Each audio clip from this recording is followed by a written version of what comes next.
Okay, unfortunately I just don't have the time to do really in-depth videos. I'm sorry, I wish I could, but it's just not possible right now with my current schedule and trying to get this thing done at the same time.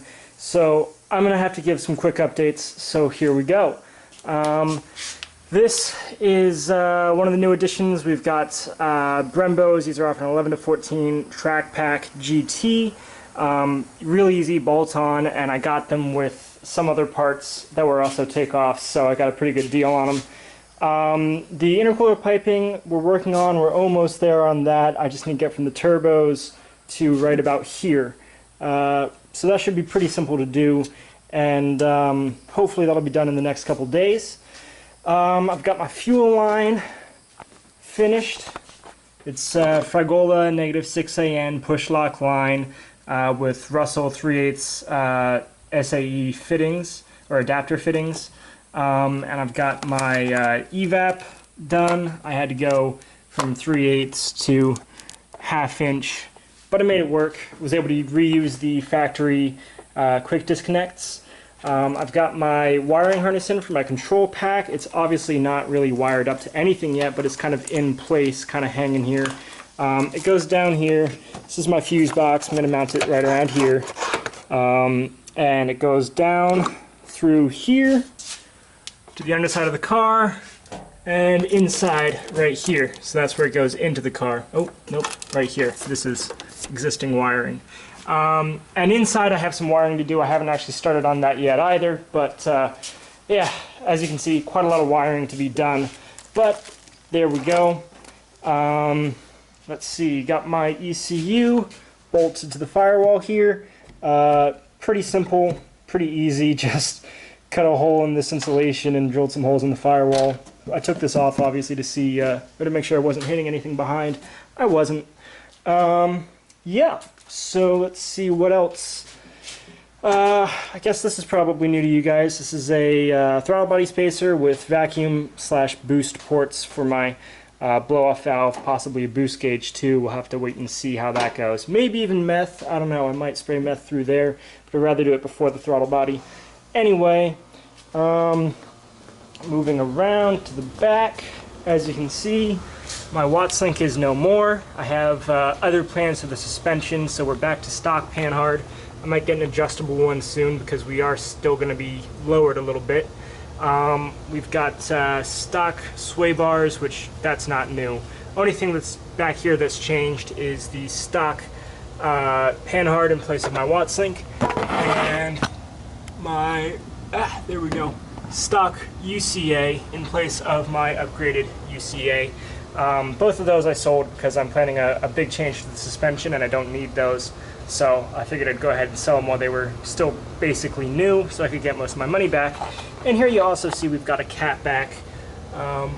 And you can see, oops, it's, I guess you probably can't tell, but it's a GT cat back as opposed to my V6 cat back. So instead of being 2.25 inch, it's 2.75 inch, which is nice. Looks pretty decent. The muffler tips are a little bit rounded and they're chrome instead of just plain steel, so you know, it's looks in the eyes of the beholder. I actually think they look a little less aggressive than the V6 manual transmission exhaust tips, which are just straight cut instead of kind of rounded around the edge, and they're not as shiny. I don't know, to me they just look a little less aggressive than the V6 ones. That's just my opinion. They're the same size, and I put in a trailer hitch.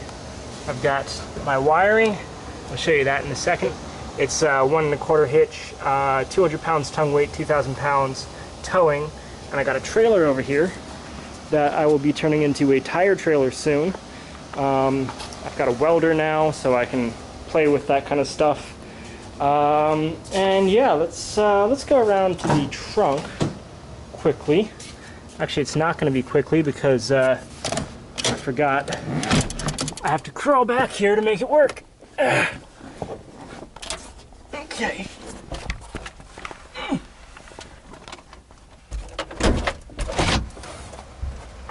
Okay. So I guess I'm just going to do it from here. on my belly in the back of my car because I don't want to get out.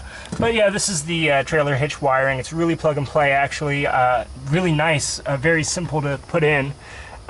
People were complaining on Amazon that it was a pain to put in, but it's really not. I mean, you just have to run a line to your battery, but that's no big deal. My battery box is mounted. No battery in it. The box is mounted, it's got the cords with the terminals on them. It's grounded. Yeah, so there's that. And hopefully soon we'll be finishing up the battery. We'll get an actual decent battery in there and everything and have that all wired up. But for now, it works. It's as far as I want to take it at this moment. When I get an actual battery, then I'll go a little further with the battery box. But yeah, for the most part, that's what we're working with. A couple other little changes I'll show you later on. Mostly just cosmetic stuff, interior stuff, and whatnot. But that's most of it. That's basically all the mechanical that I have to show you right now. So anyway, oh yeah, one more thing. I guess I've got wheels. These are Forgestar F14s. They're 18" by 10", so quite a lot of tire can fit on there. I'm about to paint them black, and I've got a full set, not just one. But then I've got tires for it right here. Oh no, oh yeah, there's the fourth tire.